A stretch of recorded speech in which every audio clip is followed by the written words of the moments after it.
Think how ironic that Whoopi Goldberg and Joy Behar and the rest of the ladies on The View spend their time calling Republicans the conspiracy theorists, but they have been wrong about everything they have said over the last couple of years. You know, just let's look at a scenario where the Supreme Court says, yes, he has all those rights. He is immune from everything. Yeah. You know what Joe Biden could do since he is presently president?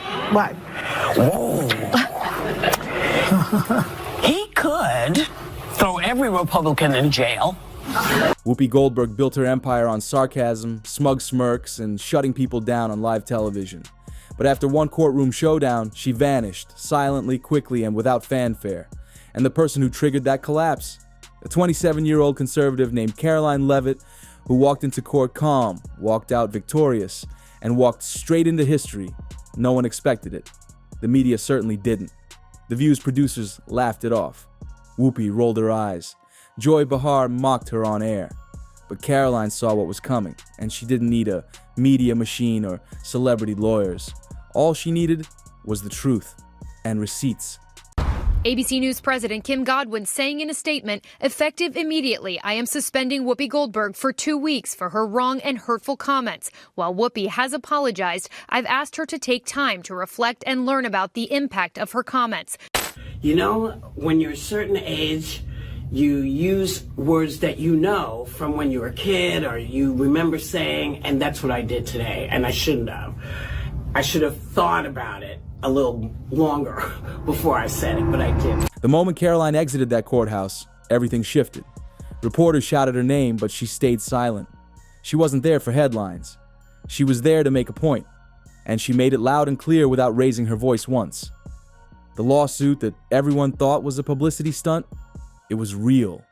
It was backed by documents, footage, messages, and emails.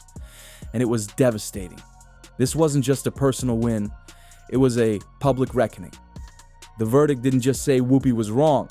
It proved there was intent, coordination, a deliberate effort to smear and destroy a political figure on national television. And for once, the network couldn't spin their way out of it. The View hosts have got themselves into hot water again after they did the very thing they purport to be against, undermining women's success. Joy Behar stunned viewers when she said Donald Trump's press secretary, 27-year-old Caroline Leavitt, only secured her position because of her good looks. I think she's probably been put in there because, according to Donald Trump, she's a 10.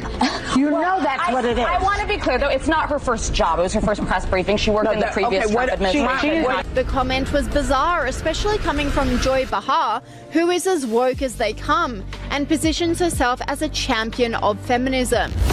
This online commentator said, disgusting Joy Behar of The View accuses Caroline Leavitt of being hired only because Donald Trump thought she was... Inside ABC, chaos broke out. Executives went into lockdown mode. Emergency meetings were called. The words suspension, liability, and resignation flew around boardrooms like wildfire. A brief statement was issued. Whoopi would be suspended. She apologized vaguely, citing old language habits and generational gaps. But the public wasn't buying it. Because this wasn't an old slip of the tongue, this was targeted, and Caroline had the evidence to prove it.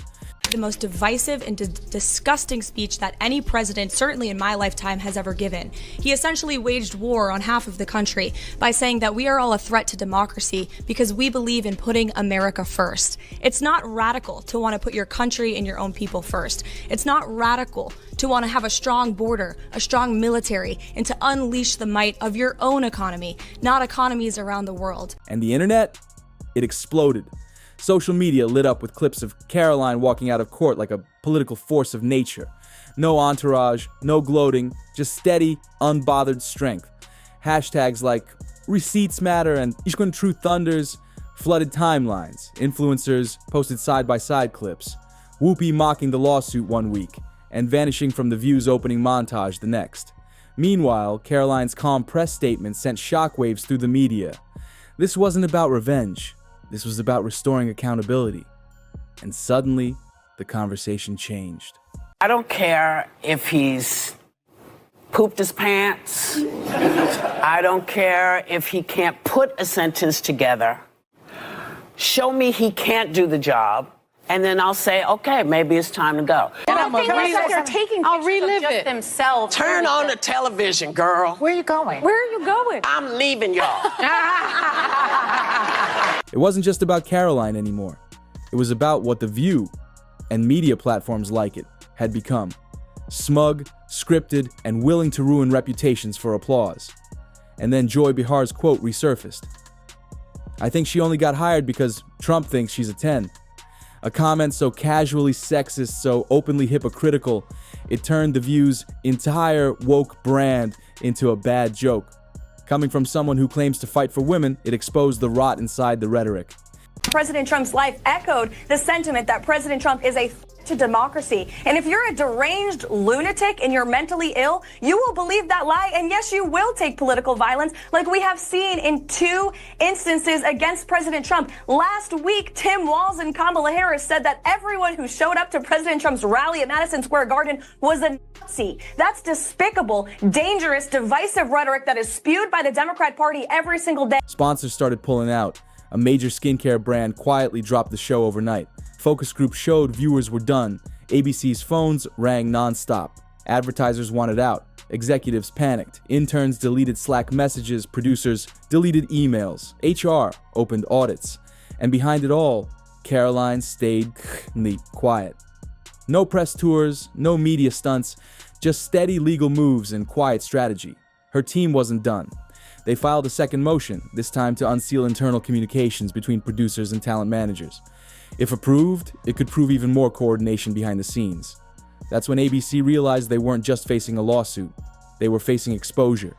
I respect everything everyone is saying to me, and I don't want to fake apologize. I'm very upset about that people are misunderstood what I was saying. I just leave. I go home.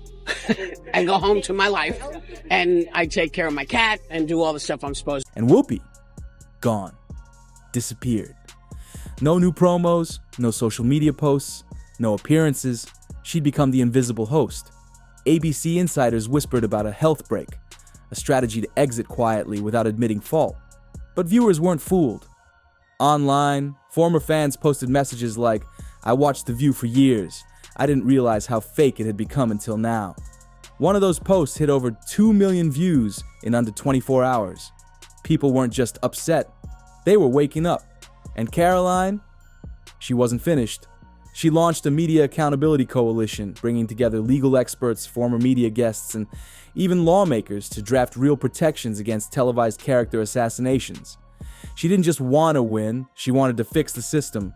Talk shows across other networks noticed. Guest policies were rewritten. Segment reviews now required legal clearance. Even comedians joked, we don't want a lawsuit from Gen Z's courtroom queen. And that nickname stuck. Inside ABC, desperation was setting in. One executive reportedly screamed during a crisis call. If another memo leaks, we're done. And more were leaking. Producers were questioned.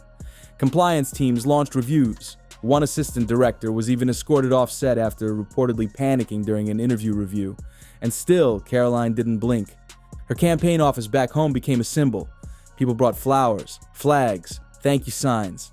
Reporters on the ground were stunned. What began as a defamation suit had turned into a national debate about media abuse, and one young woman's refusal to bow to it. Then came the final blow. ABC released a brief, sterilized statement. Whoopi Goldberg is stepping away from The View to focus on personal health and creative projects. No goodbye episode, no emotional tribute, just silence. At her next press conference, Caroline walked in wearing a navy blue suit. No makeup team, no press handlers, just a folder in hand. When asked if she thought Whoopi deserved to be fired, she didn't hesitate. This was never about firing people, she said. It was about exposing what they were doing. That single sentence landed like a thunderclap, and the media felt it. ABC began quietly scrubbing old episodes from its streaming library. The View's producers were reshuffled, interns replaced, a full editorial audit was ordered. Damage control was now ABC's full-time job. But it wasn't just The View feeling the heat. Other daytime shows watched carefully. What used to be clever banter was now a legal liability. What used to be commentary was now evidence. The entire playbook had changed. And Whoopi, still silent, no tweet, no interview, no rebuttal, Even her closest allies in the media stayed quiet, unwilling to get pulled into what was quickly becoming a legal minefield. Meanwhile, Caroline kept working. She received invitations to speak at law schools, interviews from journalists who once mocked her. Even celebrities reached out, some publicly, most privately, to say one thing: thank you. Because she didn't just win a case, she held up a mirror to an entire industry. And what people saw in that reflection wasn't pretty. When she took the stage at an event honoring media fairness, she didn't hold back. "I didn't ask for this war," she said, "but I refuse to run from it. The next time someone tells you the truth doesn't matter, remember this moment, because the truth just won." And when she took the stage one last time, the crowd didn't just applaud. They stood, not for a viral moment, not for a soundbite, but for a woman who refused to be silenced. Caroline Leavitt didn't scream louder. She didn't fight dirty. She just stood tall and let the truth speak for itself. And in the end, it echoed louder than any headline. If you found this story powerful, give it a like. It tells the algorithm that truth still matters. Subscribe for more stories that the mainstream won't tell you. And drop a comment below. Was Caroline right to take on The View? Or did she go too far? Either way, one thing's clear. This wasn't just a win. It was a wake-up call. And it's only just begun.